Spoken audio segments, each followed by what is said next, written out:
My dad stole my $90,000 military separation payout to fund my brother's failing business and lavish engagement party. I reported the fraud, and when the bank took everything, they came begging for me to sell my company to save them. Hey, Reddit, my family thought I'd stay quiet while they stole from me and called it love. I walked away, built everything from scratch, and cut them off. But they didn't stay gone for long. Let me take you back to where it all started. My name's Elias Ward, 33, former U.S. Army infantry sergeant. 6 years in uniform, 2 tours overseas. I came home early after a shoulder injury, and because my mother wouldn't stop asking me to visit. She said the family needed me. I drove 8 hours back to my hometown expecting quiet. Instead, I walked into a circus. Boxes stacked in the hallway, champagne bottles popping, a photographer shouting directions. My younger brother Caleb stood in the living room in a white suit, posing with his fiancée like he was on a magazine cover. Dad, Arthur Ward, was barking orders at the caterers, pretending he still ran a $1 million company. The driveway told the truth. 2 second-hand sedans and an old truck with fading paint. Caleb spotted me near the door and threw his arms wide. The hero's home! Try not to scare the guests, big brother. The hug was quick, all elbows and perfume. Cameras flashed behind him. Arthur glanced over his shoulder. About time you showed up. We've been busy building something real while you've been off playing soldier. He turned back to a waiter before I could answer. Mom came out from the kitchen, drying her hands on the hem of her apron. Mara looked smaller than I remembered. Thin shoulders, gray around the eyes. She reached for me like she'd been waiting for years. You look strong, she said, voice rough from coughing. Stronger than ever, I said. Her eyes softened. Good. I worry you forget how proud I am. I didn't forget. She'd been the only one who ever said it. Dinner that night was loud. Arthur filled the table with cheap wine and louder opinions. Caleb sat at the head, describing his crypto brand and the investors, lining up. Arthur nodded along like he understood. Caleb pointed at me with his fork. You should put some of that separation payout into something real. I could double it in 6 months. Arthur jumped in. Listen to him. Real men make their own wealth. Working for the government is just following orders. I cut a piece of steak, chewed slowly, and said nothing. Silence stretched. It made both of them twitch. Arthur filled it again. You can't live off discipline forever, son. The world rewards risk. Some risks, I said finally, just look like stupidity with better lighting. Caleb laughed too loud. Still talking in slogans. Mom laid a hand on my arm. Let it go, she whispered. Her cough broke the moment. Deep, dry, painful. She waved it off, forced a smile. Just dust in my throat. When she left to make tea, the room felt emptier. Arthur bragged about the upcoming wedding, how it would remind people the Wards are still a name worth knowing. Caleb scrolled through his phone, showing off pictures of the rented venue and luxury cars. I looked around the table. Same house, same people, same noise. Only I had changed. Years of structure, of commands and clarity, don't mix with chaos disguised as confidence. After dessert, Mom pressed a folded bill into my hand near the doorway. For gas, she said softly. I know things are tight while you find your next step. It was $50. I hadn't asked for it, and it hurt more than anything Arthur or Caleb had said all night. Keep it, Mom. She shook her head. Let me do one thing for you. Her cough came again, harsher. I steadied her by the elbow until she caught her breath. She smiled through it, pretending nothing was wrong. Behind us, Arthur was already shouting about the guest list, Caleb laughing into his phone. I kissed her forehead and stepped outside. The air smelled like rain and burnt food from the kitchen vent. The house lights glowed behind me, warm but false. I had come home hoping for quiet. What I found was a family too loud to hear reason, too proud to notice they were drowning. I started the truck, stared once at the windows, and said it out loud to no one. I came home looking for peace. Instead, I found a family drunk on its own noise. The next morning, I stopped by the bank to check my accounts before driving to the gym. My balance flashed 0. My separation payout and savings, $90,000, were gone. It wasn't a glitch. The transaction log showed a withdrawal processed under a notarized power of attorney, naming Arthur Ward as my agent. The signature looked like mine. The notary stamp leaned crooked, dated the week I was overseas.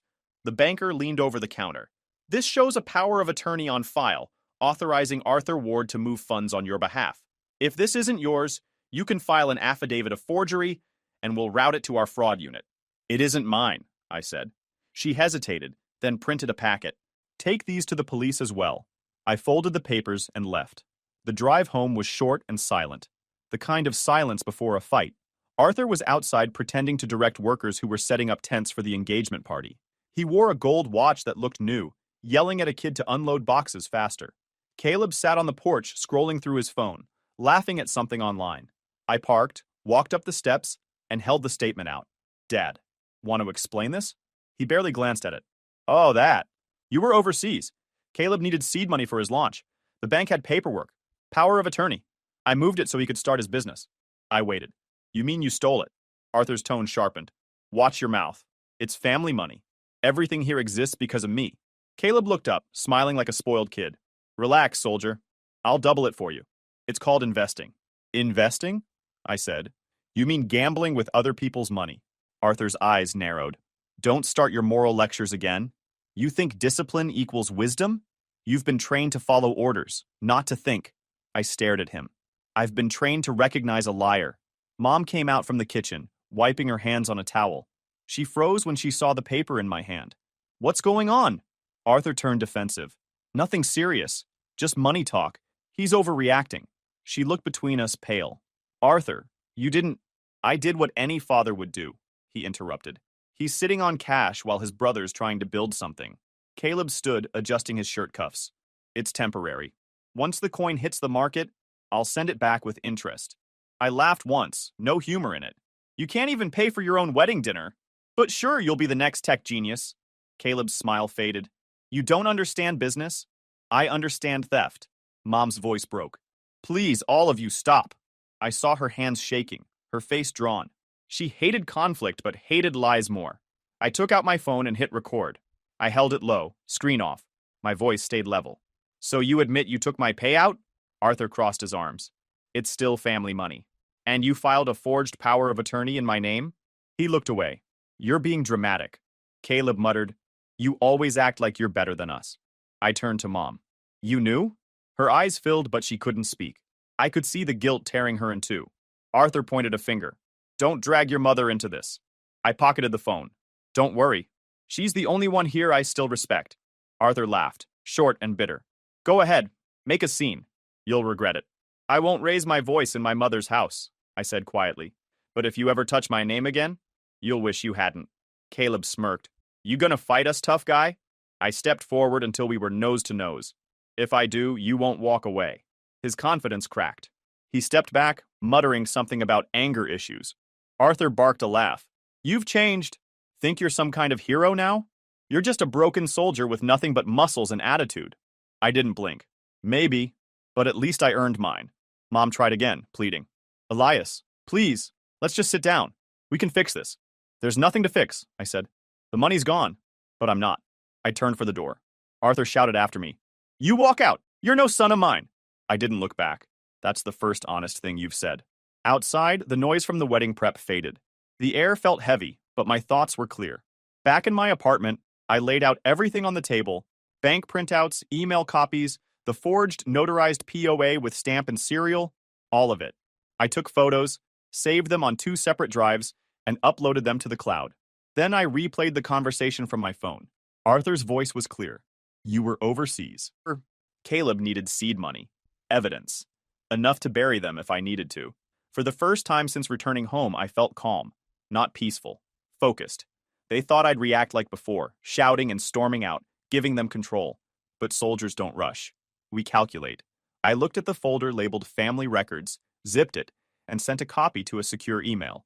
Then I turned off the lights and sat in the dark, the screen glow fading out. They wanted a soldier's money, I said to myself. They forgot soldiers keep records. The wedding day came fast. I told myself I wouldn't go, but Mom called that morning. Her voice was weak, her breath short.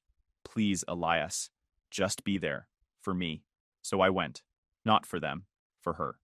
The venue was a rented country estate an hour out of town. From a distance, it looked expensive. Up close, it smelled fake. Leased luxury cars lined the drive, borrowed jewelry glittered under rented chandeliers, and staff moved in panic behind fake smiles. Caleb stood in the center of it all, live streaming his own wedding entrance. He wore a gold-trimmed suit, talking into his phone camera. Big day for the Wards. Legacy moves forward, baby. His followers spammed heart emojis as he kissed the screen. Mom sat near the front, pale and trembling, but smiling when she saw me. You came, she whispered. I promised you, I said, helping her sit comfortably. Her hand felt cold. Arthur was everywhere, barking at the florist, the DJ, the photographers. His tone was still the same old authority, though his reputation in town had already tanked. The logistics company had folded, but he acted like a CEO giving orders to loyal employees. When he spotted me, his smile was tight. Glad you decided to act civilized today. I'm here for Mom, I said. He didn't answer, just turned to shout at a waiter about champagne glasses. Guests arrived in waves. Old business partners who'd lost money with him, friends who whispered about his debts. I saw them exchange looks, wondering how he was affording all this. During the ceremony, Arthur took the microphone. His voice boomed through the speakers. Today marks the future of the Ward family. Legacy, honor, and entrepreneurship, values that built our name. The irony almost made me laugh. The company was gone, the money stolen, and he was still performing. Caleb stood next to him, nodding like a politician's son. I stayed near Mom, silent. Then it started to unravel. The planner hurried up the aisle with a tablet and a card reader cradled like a baby. She leaned toward Arthur's mic and kept her voice even. Mr. Ward, we still need the final payment released before the kitchen plates the main course. Arthur forced a smile. Run it again. She turned the screen toward him. He tapped, swiped, waited. The reader chirped and flashed red. Declined. Caleb slid in beside him with a grin that didn't reach his eyes. It's a limit thing. He tried his card. Read again. The planner winced. I'm sorry. Per contract, service pauses until payment clears. Arthur turned to me, his voice loud enough for everyone. Elias was supposed to cover this. Every head turned. I didn't move. No, I wasn't. Caleb stepped closer. Fake laugh gone. Come on, man. Don't do this here. You're sitting on army money while we're trying to keep the day together. Army money? I said. You mean the money you already stole? Guests started recording. I saw phones rise, red lights flashing. Arthur barked, Don't humiliate your brother in front of everyone. He did that himself, I said, calm and steady. You filed a forged power of attorney in my name, emptied my account, and now you want me to pay for the catering? You two don't need a wedding. You need a conscience. Gasps rippled through the room. Caleb's fiancée froze, face pale as guests whispered. Arthur shouted, Lower your voice! I stepped toward the microphone. The only thing I cover is my integrity. You stole from me, and now you're asking for applause. The room went silent except for the rain outside hitting the windows. Caleb's live stream kept rolling. Thousands of viewers watching the collapse live. Arthur tried to speak, voice cracking. You think this makes you righteous? You're tearing this family apart. I looked at Mom.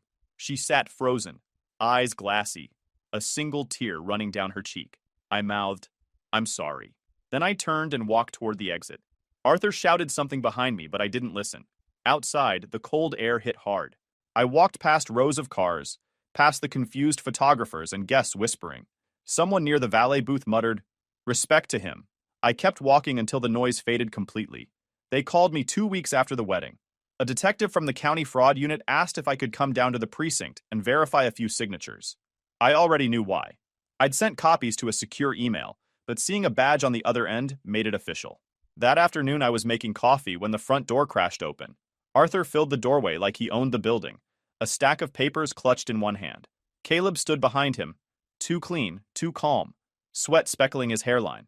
Sign this, Arthur said before I could ask what. He thrust a sheaf of forms toward me. Typed statements, a draft affidavit. Sign and we'll fix the optics. Protect your brother. It's family business. Caleb smiled the way a man smiles before he calls the movers. Nervous, practiced. Just do it, man. We'll make it look better. You know how these things go. I held my coffee until it got cold. Then I set the mug down and looked at the paper. The signature lines were there. My name, printed in tidy script on a bank authorization. My name, forged. Not even a decent forgery. The loop on the E was wrong. I'd seen better handwriting from kids in boot camp. You forged my name, I said. You'll fix your own mess. Arthur's face went crimson. You'll destroy this family if you go to the cops. You already did. The words were calmer than I felt. They landed like a weight in the small room. He shoved the papers at me. Sign. You'll save your mother from public shame. You want her dragged into this? His voice pitched like a man making threats he couldn't fully own. I put the forms in my pocket and walked out. Arthur yelled after me, the same line about duty and legacy, but I didn't stop. Legacy without truth is just theater. At the precinct, I handed the detective everything. The bank printouts, the withdrawal record, The fraudulent notarized power of attorney, the audio of Arthur saying he moved the money, time-stamped emails where Caleb boasted about launch funds, my travel records proving I was out of the country when the withdrawal occurred. I watched as his face tightened and then softened into something like professional interest. "We'll open an investigation," he told me. "This helps a lot." He also confirmed our state is one-party consent for recordings, so the audio would hold up. Leaving the station, I felt the tightness in my chest loosen for the first time. Not relief. This was work. Real, solid work. News vans came the following week. Reporters camped outside my mother's street, bright lights in the dark. Arthur's name ran through the local channel mid-afternoon. Ward Logistics under federal scrutiny. A headline flashed about alleged embezzlement. Caleb's startup hit the news too. Investors asked for audits, lawyers filed papers. I watched the clips with the same flat focus I used to run recon. When the prosecutor announced charges against Caleb, forgery, document falsification, wire fraud, the echo in my chest wasn't triumph. It was confirmation, proof that I'd done the right thing. The town that used to gossip about my soldier ways had something to chew on. The fallout landed on my mother like a thunderclap. She called before the storm broke, voice trembling. "They came for the trucks," she said. "People talk." She sounded smaller than the woman who'd slipped me $50 at the table. "I'm sorry," she told me, though I didn't need it. A day after the press conference, she stopped by my rented room. She moved slowly, like the air around her cost too much. "You did what I couldn't," she said, fingers finding mine like a lifeline. She trembled. Her breath had that same dry rasp. "Be careful," she added. "They will come at you." I put down a glass of water and sat close enough for her to lean on my shoulder. No speeches, no promises, just a steady presence. She left after 10 minutes, folding the small scarf she always carried, and I watched her walk back down the street like she was moving through molasses. A week later, chaos returned in a sharper form. Arthur went to pieces in public, phone calls screaming into the receiver, past partners refusing to meet. He stumbled into Mom's house, slurring apologies that would have been funny if they weren't dangerous. I stepped between him and the hallway where Mom sat, and he lashed out, angry and terrified. The shove surprised me. He pushed her shoulder hard enough that the frail bone under her arm jutted. Mara stumbled, arm flailing, a small sound escaping her. In that moment, I saw the last of my restraint. I didn't think. My hand closed at his collar. I pinned him against the wall with a single, controlled movement, my forearm at his throat, my fingers digging into the fabric of his shirt. His feet skittered. His face went raw with shock. "Do that again," I said, my voice low, "and you'll regret it." He tried to laugh, a wet, broken sound. Caleb stepped back as if a glass wall had formed between us. The bravado fled his eyes. Someone screamed in the next room. I tightened my grip a fraction. Arthur's breath hitched. "Elias," he croaked, but the force in the room had shifted. The man who'd shouted orders 3 nights ago now looked like a boy caught stealing. I held him until he stopped struggling, and the color drained from his face. Then I released him. He slid down the wall, hands on his knees, shaking. Caleb stood frozen, half proud, half terrified. Mom wiped her face with the back of her hand, small and furious. "You should be ashamed," she whispered at Arthur, voice ragged. He met her eyes and didn't answer. I left town with 1 duffel bag and a tank of gas. No plan, no company, just silence. The city I chose sat by the coast, cheap, humid, always smelling of salt and oil. I rented a small room above an auto shop. The floor creaked when the wind changed, and the shower leaked cold water, but it was mine. Daytime, I worked downstairs fixing bikes and engines. The owner, a quiet man named Rick, didn't ask questions. Nights, I worked security at a loading dock on the edge of the harbor. The pay was small, the hours brutal. I ate from cans, slept 4 hours a night, and trained in the alley with a pair of rusted weights I found behind the shop. Discipline doesn't fade. It either breaks you or builds you again. By the second month, I'd saved enough for proper tools. I repaired a client's delivery truck after hours, charged him half price, and got his whole fleet the next week. One job led to another. Soon, I registered my own license under Ward Protective Services. A security subcontract here, a repair gig there. Small wins, but clean ones. 3 months in, I wasn't rich, but I could breathe again. My body healed, my shoulders stopped locking, and for the first time since the military, I didn't wake up to shouting. I didn't think about my father or Caleb. I worked, ate, trained, and repeated. Every hour was accounted for. Then the phone rang one night around midnight. The number was from home. "Mr. Ward?" a woman's voice said. This is St. Augustine Hospital. It's your mother. I didn't let her finish. I grabbed my keys and drove straight through the storm. Rain hammered the windshield like gravel. The drive took 5 hours. I didn't stop once. When I finally pulled into the hospital parking lot, dawn was bleeding through the clouds. Mara Ward had passed at 2:17 a.m. The nurse looked at me with practiced sympathy. She went peacefully. Peaceful wasn't the word that came to mind. The word was alone. The funeral was small, gray, and quiet. The chapel smelled of damp flowers and cheap candles. Caleb sat in the front row beside his fiancée, face tilted just right for photos. His phone sat on his lap, screen glowing faintly. I didn't need to check social media to know he'd already posted something sentimental. Arthur stood near the casket, stone-faced. He hadn't shaved in days. When he saw me, his mouth tightened. "You shouldn't have come," he muttered. "I'm her son," I said. "You stressed her out. All your drama, the police, the press. You think that didn't kill her faster?" I didn't answer. Grief doesn't need an audience. The service lasted 30 minutes. A priest read a passage she would have liked, something about forgiveness and rest. I watched the casket lower and thought about all the times she tried to keep peace between wolves. After the burial, guests drifted off. Caleb stood with a small group, laughing lightly as if the funeral was another social event. Arthur lingered near the grave, pretending to pray. I stepped closer to the coffin. Something looked wrong. Mom's wedding ring was missing. I called the undertaker aside. "Where's the ring?" He frowned. "It wasn't on her when the body came in, sir." We checked the record. "She always wore it." He nodded, apologetic but firm. "It wasn't with her effects." I looked toward Arthur and Caleb. They avoided my eyes. I walked away before I said something that would turn a cemetery into a crime scene. At the hospital's reception desk, the nurse who'd called me stopped me before I left. She held out a small wooden box, polished but worn. "She asked me to give you this," the nurse said. "Said you'd know when to open it." I took it carefully. It was light, sealed with a small brass latch. I turned it in my hands, tempted to open it right there. But I didn't. Not yet. On the drive back, the rain started again, harder this time. The road blurred under the wipers. The box sat on the passenger seat, silent and heavy with everything left unsaid. I reached the city just before dawn. The streets were empty, the neon signs flickering. I carried the box upstairs and set it on the table. I didn't touch it again that night. When I woke up, the light from the window hit it directly, like it was waiting. I still didn't open it. Some truths could wait until I was ready to live with them. Work resumed as usual. Engines, security shifts, the grind. But something had changed. The world felt thinner, quieter. They buried the only person worth forgiving. A year passed. Ward Protective Services was running clean and steady. Warehouse patrols, private contracts, a few long-term clients. My crew was small but loyal. No drama, no excuses, just work. I lived above the office. One desk, one cot, one habit. Stay moving forward. It was raining the night they came back. Hard rain, the kind that drowns sound. I was finishing reports when pounding hit the door. Heavy, desperate. I opened it. Arthur and Caleb stood there, drenched, faces hollow, clothes clinging to them. Their confidence was gone, but the arrogance stayed in their eyes. Arthur spoke first.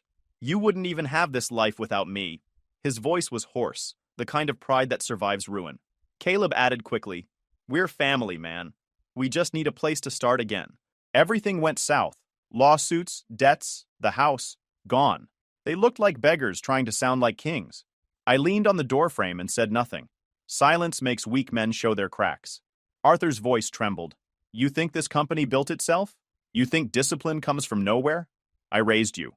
You trained me," I said, calm. "And you trained me to never end up like you." Caleb took a step forward, fake sincerity coating every word. "Look, I was stupid before. I get that. I just want to make things right. Maybe we could talk privately?" I studied his face. His eyes kept flicking down, toward his hand, where a phone half hid in his sleeve. In the window reflection, I saw the faint red blink of a recording light. He was filming. I let it happen. "All right," I said. "Let's talk." He followed me into the office, Arthur lingering by the door. Caleb started his performance, voice shaky but loud enough for the phone. "You've changed, man. You don't care about blood anymore. Mom would be ashamed." I kept my tone level. "Mom would be disappointed it took you this long to realize what you are." He pushed, looking for a line he could cut later. "So you admit you don't care if we lose everything?" "I care about people who tell the truth." He smiled faintly, knowing he got what he needed. He ended the talk early, saying he'd call tomorrow. When they left, I locked the door and opened my laptop. Within an hour, the clip was online. Caleb's edit, neatly cut. The headline read, "Veteran disowns family after mother's death." His followers flooded it with comments about loyalty, forgiveness, and how I'd turned cold. I didn't respond right away. I waited. Let him build his little stage. By noon the next day, I released the full recording. No cuts, no edits, clear view of his phone recording me first. I posted timestamps, background noise alignment, and a statement. Manipulation isn't love. Family doesn't blackmail. The internet flipped within minutes. Comments flooded in. He tried to scam his own brother again. Caleb never learns. The guy deserves it. Caleb deleted his post by evening. His account went private soon after. But Arthur wasn't done. That night, I heard tires screech outside. The door rattled again, harder this time. I opened it and found Arthur soaked, furious, eyes bloodshot. "You think you're a hero now?" he shouted. "You humiliated us. You ruined your own blood for strangers online." I stepped back, letting him inside. "You did that yourself." He jabbed a finger at me, shaking. "You could have fixed this. You could have saved what was left. There was nothing left to save." He slammed his fist against the desk. "You want revenge? You got it. You happy now?" His breathing went ragged, face pale. "You." He stopped mid-word, clutching his chest. His knees buckled, and he fell sideways. For 3 seconds, I didn't move, just watched him struggle for air, gasping like the world owed him one last apology. Then I reached for my phone and called it in. "Cardiac event," I told dispatch. "Male, mid-60s. When the medics arrived, they worked fast. I stood by the door, out of the way, watching as they lifted him onto the stretcher. Caleb wasn't with him this time. One of the EMTs asked, "Your family?" "Unfortunately," I said. They loaded him up and drove off. I watched the lights fade through the rain. Inside, I wiped water off the floor and sat at the desk. For a moment, the thought crossed my mind. I should have let him go. But mercy isn't weakness. It's restraint. And I wasn't them. An hour later, the hospital called. "Mr. Ward, your father's stable, he'll live." I stared at the wall. "He always does," I said, and hung up. The rain outside grew heavier. I turned off the lights, sat by the window, and opened the small wooden box that had waited a year. Inside were 4 folded letters and a faded pawn receipt. My mother's handwriting on each envelope. Dated, careful, deliberate. The receipt was from a pawn shop downtown, marked for 1 gold wedding ring. At first light, I took the pawn ticket downtown and bought her ring back. It was smaller than I remembered, and heavier than it should have been. The room went quiet, except for the rain tapping the glass like a slow drum beat. I stacked the letters neatly, my thumb brushing the top one. I had the truth now, and I was done sparing feelings. The storm rolled in again the next night. Thick clouds smothered the city lights, and the rain came in sheets that rattled the metal siding of the building. I was at my desk finishing reports when the pounding started. Heavy, frantic, unmistakable. I already knew who it was. When I opened the door, Arthur and Caleb stood there, soaked to the bone. Water dripped off their jackets, pooling on the steps. They looked beaten, but not humble. Faces drawn with desperation, but still clinging to that old pride. Arthur spoke first. His voice was hoarse, full of gravel. "We need one last chance." Caleb echoed him, a shade softer. "You've made your point, man. Just help us get back on our feet." Their eyes begged, but their tone demanded. They still didn't understand. I stepped aside and let them in. No emotion, no words. They dripped onto the floor, tracking mud through the office. I shut the door and sat down at the table. The small wooden box lay open beside me, the one I'd waited a year to touch. Inside were 4 letters, folded with care. Arthur eyed them suspiciously. "What's that supposed to be?" "Mom's truth," I said. He gave a low, bitter laugh. "Your mother never understood how things really worked." I picked up the first letter, the paper soft from age. "Then maybe you'll understand this." I began to read aloud. "Arthur took your money, said you'd understand, said a son should never question his father's decisions." Arthur's shoulders stiffened. His jaw clenched, but he stayed quiet. I opened the second letter. "Caleb forged your name. They called it family loyalty. Said brothers share everything, even signatures." Caleb flinched. "She didn't know the full story," he said quickly. "I was trying to keep us afloat. We had debts." I cut him off. "You had habits." The third letter. My voice didn't rise, but the air in the room got heavier with each line. "Your father feared you. Not for your anger, but because you could live without him." Caleb needed lies to breathe. The silence afterward felt alive. The rain outside hit harder, as if pressing against the walls to listen. Arthur snapped first. "Your mother was delusional." The table cracked under my hand as I slammed it once. The sound echoed through the room. Say that again. He froze, eyes locked on mine. Caleb stepped back, instinctive fear flickering across his face. I leaned forward, steady voice cutting through the thunder. She saw you for what you are. That's why you hate what she wrote. Arthur's lips twitched, but no words came. Caleb broke the pause, desperate. You think you're perfect? You left. You weren't here when things fell apart. You don't know how hard we had it. I reached into the box and slid the pawn receipt across the table. The paper was yellowed but clear. Her wedding ring, sold 2 months before she died. You sold her ring for your lies, I said. Arthur's eyes flicked down at it. His face tightened like a rope pulled too hard. Caleb's voice cracked. We needed money for rent. Dad said she'd understand. She didn't, I said. She wore that ring until her hands shook too much to lift it. And you took it. Arthur slammed his palm on the table, trying to take control again. You think this makes you a man? Reading letters from a woman too sick to know what she was saying? I stood slowly. The chair legs scraped the floor. You want to talk about manhood? It starts with owning your mess. You've both run from that your entire lives. Arthur's fists trembled. You think you're better than us? You think standing alone makes you righteous? No, I said. It just means I stopped kneeling. Caleb muttered, You're cold. Maybe, I said. But I didn't steal from the woman who raised me. Lightning lit the room white for a second, throwing our shadows across the walls. Arthur's breathing grew rough again, his face pale, jaw working like he wanted to speak but couldn't find the words. I walked to the window, pulled the curtain aside, and watched the rain batter the street below. She knew this would happen, I said quietly. She wrote about it. Arthur sneered. About what? I turned, holding up the last letter. That you'd come back. She said you'd both return when everything else was gone. I unfolded the page and read. They will return. Don't open the door too quickly. You owe them nothing except truth. Arthur's face broke, rage mixed with guilt. Caleb rubbed his forehead, whispering something I couldn't hear. I took the last of the letters, stacked them neatly, and set them down in front of them. That's her forgiveness. It's more than either of you deserve. Arthur's eyes darted to the door. Caleb tried one last time. We can start over. We can fix it. There's nothing left to fix. I reached for the door handle and pulled it open. The wind roared in, rain sweeping across the floor, scattering the papers.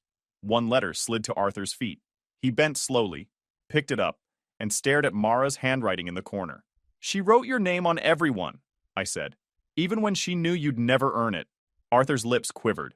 He turned, gripping the letter so hard it crumpled in his fist. Caleb took a shaky step forward. You're really kicking us out into this?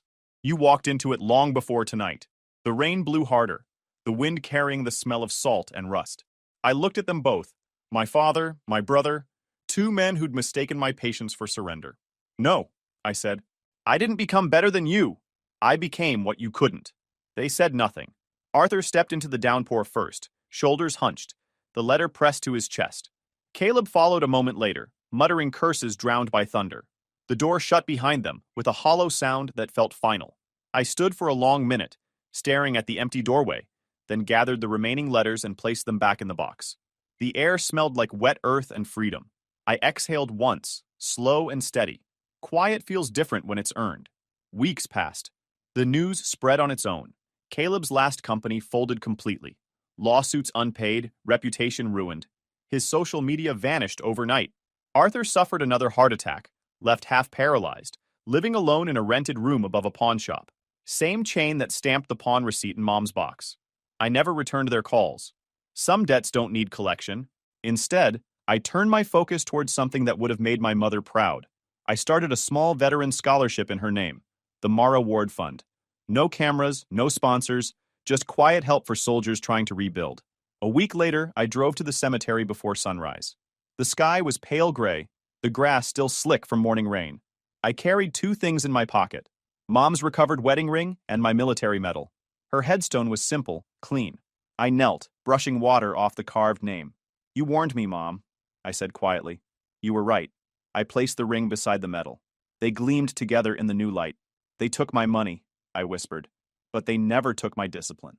The clouds thinned, and sunlight broke through, spreading across the grass and over her name. I stood there for a moment, watching the gold reflection slide across both metal surfaces, one symbol of love, one of survival. Then I turned and walked back toward the car. The road ahead was empty, clean, silent. Family taught me everything about loyalty, mostly what it's not. YouTube just dropped this new hype feature. If you're hooked on this story, smash that hype button. It tells YouTube this video deserves to blow up, and it keeps even crazier stories coming your way.